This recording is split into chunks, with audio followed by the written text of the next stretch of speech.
കേരളത്തിലെ തെരഞ്ഞെടുപ്പിൽ യുഡിഎഫിനുണ്ടായ വൻ വിജയത്തിന്റെ വിജയാഘോഷങ്ങൾ ഗൾഫ് നാടുകളിലും തുടരുകയാണ്. പാട്ടുപാടിയും നൃത്തം ചെയ്തും മധുരം വിളമ്പിയും 6 ഗൾഫ് രാജ്യങ്ങളിലെ യുഡിഎഫ് പ്രവാസികൾ സംഘടനകൾ ആഹ്ലാദം പങ്കിട്ടു. അതേസമയം പ്രവാസ ലോകത്തെ എൽഡിഎഫ് അനുഭാവ കൂട്ടായ്മകൾ കടുത്ത നിരാശയിലാണ്. മിഡിൽ ഈസ്റ്റ് ബ്യൂറോയുടെ റിപ്പോർട്ട്. കേരളത്തിലെ തെരഞ്ഞെടുപ്പ് വിജയങ്ങൾക്ക് ഗൾഫ് നാടുകളിലെ പ്രവാസികൾ നേരത്തെയും സാക്ഷ്യം വഹിച്ചിട്ടുണ്ട്. എന്നാൽ ഇത്തരത്തിൽ ഒരു യുഡിഎഫ് തരംഗത്തിന്റെ ആഹ്ലാദ ആവേശം വിപുലമായി ആഘോഷിക്കുന്നത് ഇത് ആദ്യമായാണ്. മുഖ്യമന്ത്രി പിണറായിക്കെതിരെയും BJPക്കെതിരെയും ജയ് വിളിച്ചും മധുരം വിളമ്പിയും ഇവർ ആഹ്ലാദം പങ്കിട്ടു. ബഹ്റിനിൽ KMCC പ്രവർത്തകരുടെ വിജയാഘോഷം വേറിട്ടതായി. പെട്ടി പെട്ടി ബാലറ്റ് പെട്ടി, പെട്ടി തുറന്നപ്പോൾ കമ്മി പൊട്ടി എന്ന രസകരമായ പദപ്രയോഗങ്ങളുമായി ഇവർ ആവേശം കൊള്ളിച്ചു.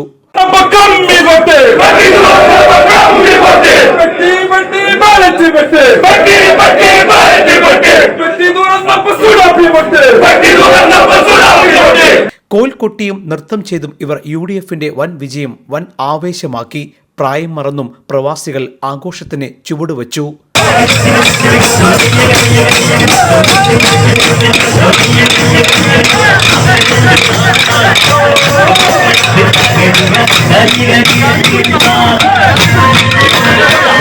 World KMCC secretary Asainar Kalathingal, Bahrain KMCC acting president AP Faisal, general secretary Shamsuddeen Vellikulangara എന്നിവർ ചേർന്ന് കേക്ക് മുറിച്ചു. ദുബായ് KMCC മലപ്പുറം ജില്ലാ കമ്മിറ്റിയും വിജയാഘോഷം സംഘടിപ്പിച്ചു. ദുബായ് KMCC ആസ്ഥാനത്ത് ആർപ്പ് വിളിച്ചും പച്ച നിറത്തിലുള്ള കേക്ക് മുറിച്ചും ലഡു വിതരണം ചെയ്തും സന്തോഷം പങ്കുവച്ചു. മലപ്പുറം ജില്ലാ KMCC പ്രസിഡന്റ് സിദ്ദിഖ് കാലോടി അധ്യക്ഷത വഹിച്ചു. ദുബായ് KMCC സംസ്ഥാന വൈസ് പ്രസിഡന്റ് ചെമുക്കൻ യാഹുമാൻ ഹാജി ഉദ്ഘാടനം ചെയ്തു.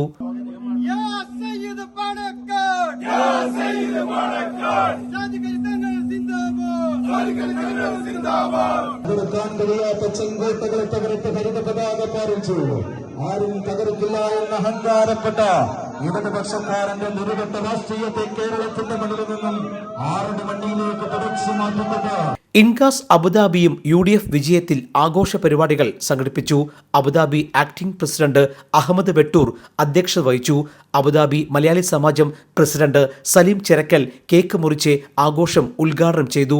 കേക്കും ലഡുവും പായസവും ഇവർ വിതരണം ചെയ്തു. ഷാർജയിലും UDF ടീം ഗംഭീര വിജയാഘോഷം നടത്തി. ഇന്ത്യൻ അസോസിയേഷൻ ഷാർജ വൈസ് പ്രസിഡന്റും ഇൻകാസ് നേതാവുമായ പ്രദീപ് നെന്മാറ ഉദ്ഘാടനം ചെയ്തു. ഷാർജയിലെ UDFന്റെ കൺവീനർ അഡ്വക്കേറ്റ് YA റഹീം അധ്യക്ഷത വഹിച്ചു. Sharjah KMCC general secretary Mujeeb Thrikkannapuram, INCAS നേതാക്കളായ അബ്ദുൾ മനാഫ്, B അശോക് കുമാർ, നവാസ് തേക്കട, ഷാജി ജോൺ, റോയ് മാത്യു ഉൾപ്പെടെയുള്ളവർ സംസാരിച്ചു. ഫുജൈറയിലെ ഇൻകാസ് പാലക്കാട് ജില്ലാ കമ്മിറ്റിയും ആഘോഷം സംഘടിപ്പിച്ചു. KC അബൂബക്കർ ഉദ്ഘാടനം ചെയ്തു. ജില്ലാ പ്രസിഡന്റ് ഉസ്മാൻ ചൂരക്കോട് അധ്യക്ഷത വഹിച്ചു. അതേസമയം UDFന്റെ വിജയത്തിൽ പ്രതിപക്ഷ നേതാവിനെയും KPCC അധ്യക്ഷനെയും തിരുവനന്തപുരത്ത് നേരിട്ടെത്തി അഭിനന്ദിച്ചെന്ന് ഇൻകാസ് ഒമാൻ നേതാവ് സന്തോഷ് പള്ളിയക്കൻ അറിയിച്ചു. അതേസമയം പ്രവാസ ലോകത്തെ LDF അനുഭാവ കൂട്ടായ്മകൾ കടുത്ത നിരാശയിലാണ്. കേരളത്തിലെ തെരഞ്ഞെടുപ്പിന്റെ ജനവിധിയിൽ പ്രതികരിക്കാൻ ഇവർ തയ്യാറായില്ല. Elvis Chummar, Jaihind news bureau, middle east. One anchor every week, 20 years, 1,000 episodes on one TV channel. Middle East This Week, an Elvis Chumar TV show. Exclusively on Jayhind TV. Stay tuned for the 1000 countdown.